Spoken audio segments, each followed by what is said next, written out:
চারটি জিনিস দেখে সাধারণত মেয়েদেরকে বিয়ে করা হয় বা মেয়েরা ছেলেদেরকে বিয়ে করে। চারটি জিনিস, সে চারটি জিনিসে একটি হলো লিমালিহা, সাধারণত পয়সা কড়ি দেখে বিয়ে করা হয়।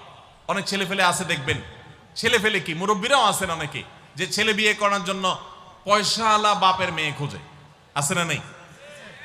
পয়সাওয়ালা বাপের মেয়ে খোঁজে। কত যুবক যে এ পর্যন্ত চিরকুট লিখে পাঠিয়েছে আমাদের কাছে যে হুজুর বেকারের জন্য কেউ মেয়ে বিয়ে দিতে চায় না। আবার অনেকে লিখে পাঠিয়েছে হুজুর সরকারি চাকরি ছাড়া মেয়ের বাবারা মেয়ে দিতে চায় না।